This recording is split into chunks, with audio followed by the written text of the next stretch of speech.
രണ്ട് രാഷ്ട്രീയം, രണ്ട് പ്രതിഷേധം. ഇന്ത്യൻ പാർലമെന്റിന് മുന്നിൽ അടുത്തടുത്ത ദിവസങ്ങളിൽ രണ്ട് പ്രതിഷേധങ്ങൾ നടന്നു.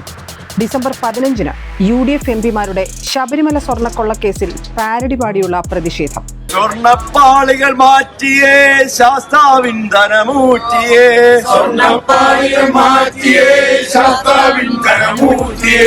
ഡിസംബർ 16-ന് ഇടത് MPമാരുടെ തൊഴിലുറപ്പ് പദ്ധതി അട്ടിമറി ശ്രമത്തിന്മേലുള്ള ഗാന്ധിജിയുടെ ചിത്രമുയർത്തിയുള്ള പ്രതിഷേധം.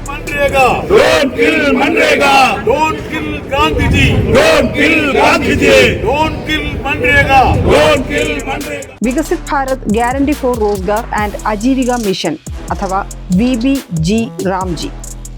പുതിയ കരട് പ്രകാരം തൊഴിലുറപ്പ് വേതനത്തിന്റെ 40% ഇനി സംസ്ഥാനം വഹിക്കണം.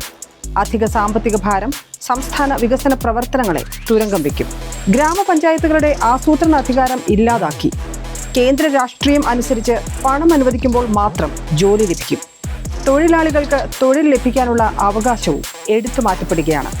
ഇലക്ഷൻ സംവിധാനം, ഇലക്ട്രൽ ബോണ്ട്, കോർപ്പറേറ്റ് ആധിപത്യം മുതലായവ എടുത്തു പറഞ്ഞ് ബാക്കിയായ ദിവസങ്ങളിൽ സഭയ്ക്കകത്തും പുറത്തും ഇടതുപക്ഷ MPമാർ ശക്തമായ നിലപാടുകൾ സ്വീകരിക്കുമ്പോൾ My party has been firmly against electoral bonds.